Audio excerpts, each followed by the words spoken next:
Hello guys, welcome to my channel UPSC history with me. तो मैं आज आपके लिए फिर से एक क्वेश्चन लेकर आई हूँ। वैसे एक नहीं, आज दो क्वेश्चन, छोटे छोटे क्वेश्चन हैं, ज़्यादा टफ नहीं है। तो चलिए अपने क्वेश्चन को स्टार्ट करते हैं। देखते हैं आज का क्वेश्चन। क्वेश्चन है, लॉर्ड क्लाइव साम्राज्य का प्रायोजक नहीं वरन एक ऐसा प्रयोगकर्ता था जिसने ब्रिटिश साम्राज्य के कुछ अंश को उद्घाटित किया। क्वेश्चन सबको क्लियर हो रहा होगा। वैसे प्रायोजक मतलब होता है स्पॉन्सर। स्पॉन्सर मतलब जब भी हम कोई काम करते हैं तो उसमें प्रायोजक या स्पॉन्सर क्या करता है, वो या तो आर्थिक या सामाजिक या राजनीतिक सपोर्ट करता है,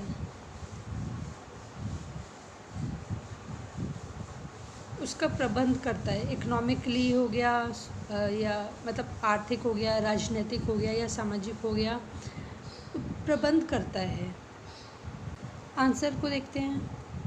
लॉर्ड क्लाइव साम्राज्य का प्रायोजक नहीं था क्योंकि उस काल में साम्राज्य निर्माण ब्रिटिश कंपनी के लिए बड़ी दूर की चीज़ थी। फिर भी लॉर्ड क्लाइव ने एक ऐसी पद्धति विकसित की जिसके आधार पर कंपनी भविष्य में साम्राज्य खड़ी कर सकी। इसमें कहना चाह रहा है कि जो लॉर्ड क्लाइव था उसने साम्राज्य को बनाया नहीं था। जैसे कि इसमें कहा जा रहा है कि लॉर्ड क्लाइव है, जो लॉर्ड क्लाइव था उसने साम्राज्य का निर्माण नहीं किया था, क्योंकि उस टाइम साम्राज्य निर्माण करना बहुत दूर की बात थी। क्योंकि उस टाइम मुग़ल साम्राज्य था। मुग़ल साम्राज्य बहुत स्ट्रॉन्ग था अपने आप, वो मुग़ल साम्राज्य एक बहुत बड़ी शक्ति थी।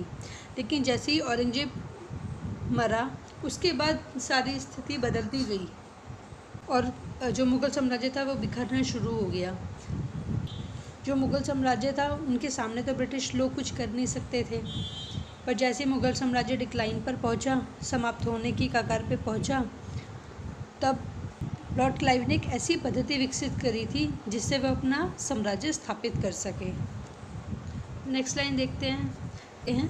क्लाइव ने डुप्ले की इस पद्धति से सीख ली कि कैसे भारतीय राज्य के आंतरिक संघर्ष से लाभ उठाकर कंपनी की स्थिति मजबूत की जा सकती है।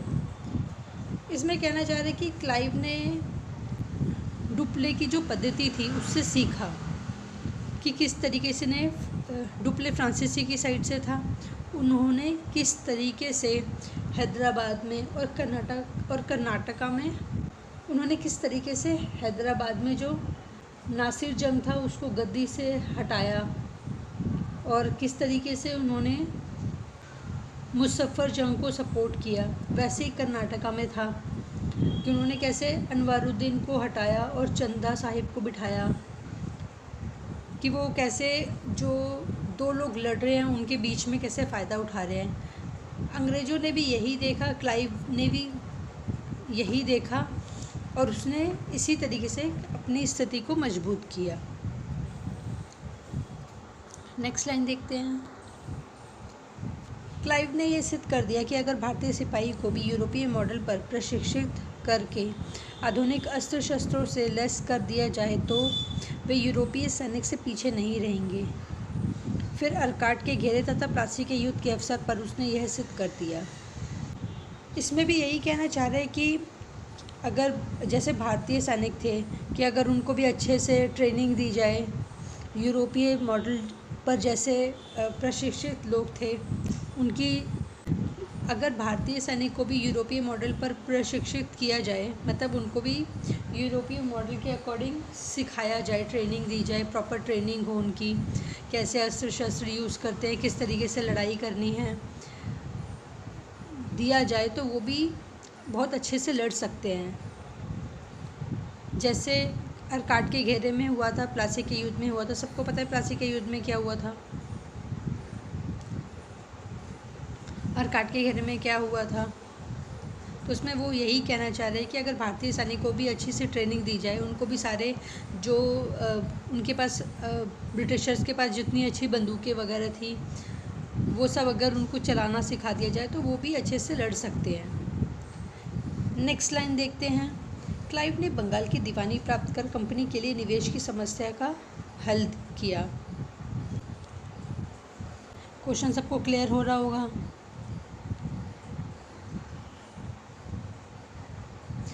आंसर है प्लासी का युद्ध, जहां विश्वासघात एवं धोखाधड़ी से जीता गया था, वहीं बक्सर का युद्ध एक खुला सैनिक संघर्ष था जिसने कंपनी की सैनिक श्रेष्ठता स्थापित कर दी। इसमें वही कह रहा है कि प्लासी का युद्ध में जैसे विश्वासघात और धोखाधड़ी से जीता गया था, पर वहीं बक्सर का जो युद्ध था वो कंपनी ने अपने कौशल दिखाकर जीता था, बल्कि उसके अपोजिट 3 बड़े बड़े लोग थे, उनको हराकर जीता था। बक्सर का युद्ध मैंने लास्ट लेक्चर में क्लियर किया था, आप एक बार उस वीडियो को देख लेना, आपको और क्लियर हो जाएगा। साथ नेक्स्ट लाइन देखते हैं। बक्सर के युद्ध के साथ ब्रिटिश ने बंगाल के साथ साथ अवध पर भी अपना वर्चस्व स्थापित कर लिया। बाद में जब इलाहाबाद की संधि हुई थी तो भी जो वहाँ का नवाब था उसको हटा दिया गया था, जो शाह आलम II था उसको भी हटा दिया गया था, और जो वहाँ की जो वहाँ से वो उनको दीवानी वगैरह मिल रही थी वो सब अंग्रेज़ों ने ले ली थी। नेक्स्ट लाइन है, बक्सर की सफलता के पश्चात मुग़ल बादशाह शाह आलम द्वितीय कंपनी का पेंशन भोक्ता बन गया तथा बंगाल की दीवानी कंपनी को प्राप्त हो गई। ये भोक्ता है, पेंशन भोक्ता, इसमें थोड़ा मिस्टेक हो गया, सॉरी फॉर मिस्टेक, आप इसको ठीक कर लेना। सॉरी फॉर मिस्टेक, ये पेंशन भोक्ता था, ये गलती से योग्यता हो गया, आप इसको ठीक कर लेना। इसमें भी यही कहना चाह रहे हैं कि मुग़ल बादशाह शाह आलम द्वितीय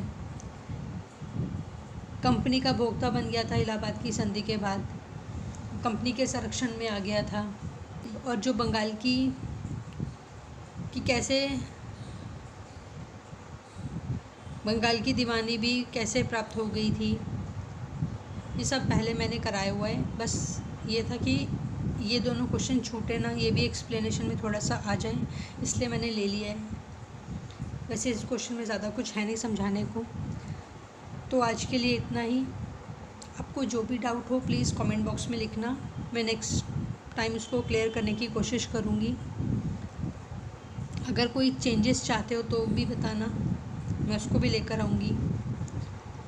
तो थैंक यू आज के लिए, नेक्स्ट लेक्चर में मिलते हैं। Thank you.